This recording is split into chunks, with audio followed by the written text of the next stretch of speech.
In the last episode, you got to see what the Grenadier will eventually look like. Well, now's your chance to hear it and to see it undergoing some of its preliminary testing. Yes, I'm back in Austria to catch up with the engineers responsible for developing and testing the Grenadier's powertrain. And that is actually a lot steeper than it looks. Early prototype Grenadiers called 2As are being used to specially calibrate petrol and diesel variants of the same BMW 3-litre 6-cylinder engine. The tuning and testing programme is being led by engineer GEORG FUCHS.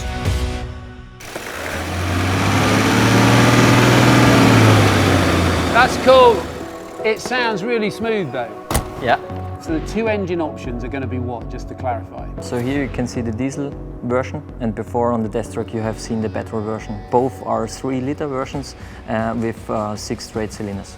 Why take an existing engine that's being used for a different purpose off the shelf and modify it, rather than just go, let's build a brand new engine from scratch? We know we can count on the BMW one. We fulfill all emission standards on every market. We know we can adapt this engine for the use of the Grenadier project. The most important thing is to have a high amount of torque at low engine revs. We need a robust engine, and we need an engine we can count on, because we need to be flexible and have a high amount of torque and power, be able to bring up the vehicle, also with a trailer, for example, up the hill. How hard is it retuning, recalibrating either a diesel or petrol version of this to make it the right engine for Grenadier? We need 2 to 3 years of calibration activities. So we have several loops, winter testing, several loops in hot climate testing, emission testing and so on. So in terms of calibration then, and what you can change, what are you actually fiddling with and changing when you're calibrating? It's a mix of old components which are relevant for the engine, air intake system, then you have cooling temperature, you have fuel supply, you have the exhaust system.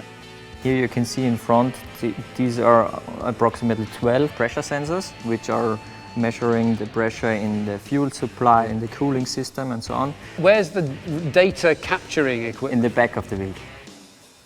All right, okay.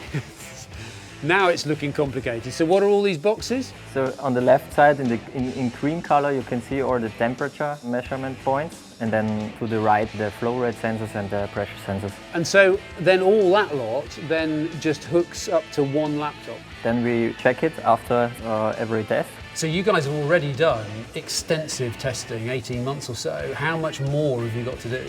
So approximately 1 year is left. And in total we will travel 1.8 million kilometers. That's a lot of testing. Yeah.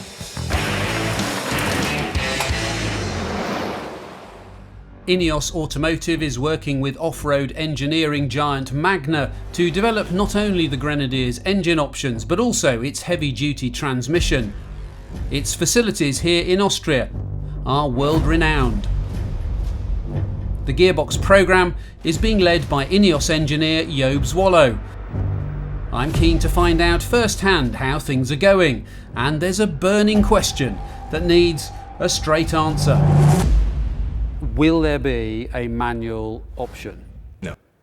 Why not? We've reviewed all the options and we believe that the Auto is the best option. It offers the full suite of functionality for the experienced drivers, but also for the inexperienced drivers. These are both a ZF8HB, 8-speed automatic transmission with torque converter, fully electronic control, best in class, definitely. And in terms of the features in it that make it better for off-road use, for the kind of customers who are going to end up driving these vehicles? Oh, definitely. It has a torque converter which prevents stall, increases torque. There's a manual mode for the enthusiasts to select their gear and keep that gear, or keep it in drive for the inexperienced drivers. So the transfer case, this has been a big part of the powertrain development for Grenadier, hasn't it? Yes, it's massive. We've developed a transfer case from a blank sheet of paper. Why was that so important for this project? This is the part that makes this car a 4x4. If you don't have the transfer case right, then your off-road performance will be not as good as it should be. We are targeting to be best in class, so the transfer case needs to be that too. So what essentially is unique about the transfer case? The fact that it's permanent 4x4. There's not many manufacturers doing that. Most of them choose to go for a permanent rear-wheel drive and then have the user select the 4x4. We've deliberately decided not to do so. We want to offer our customers this experience and understand also you're driving on the road, you decide to make a detour through the country or whatever, the countryside. There's no complex switches and buttons to be used or you need to stop to put it in 4x4. You just take the corner and you've got drive on all four wheels. In terms of operation though, this is a manual selection, Yes. High and low range. Correct, so it's manually high and low range and manually diff lock. That was a deliberate decision again. The manual shifting system is it's rugged, it's durable, and it's also very well serviceable in the field.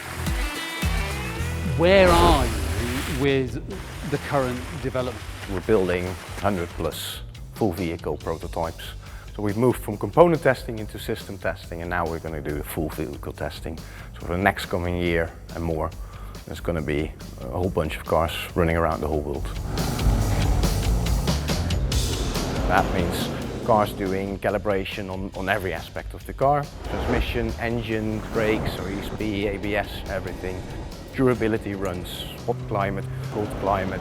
We're going to see America, we're going to see Africa, we're going to see New Zealand this year, we're going to see Australia, everywhere. How does that feel for the engineering team at Ineos? It's Christmas. Automotive? It is, because you've been working on virtual components on a computer screen for every engineer. That's a magic moment. But also a new phase in the program, because now you're going to put these components to their pace. It's going to be an exciting period.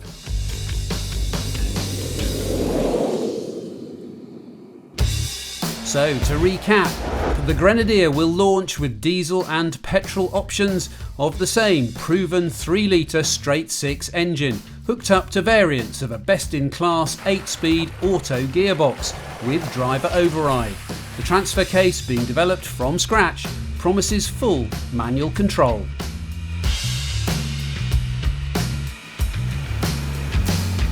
That's it for now. See you next time.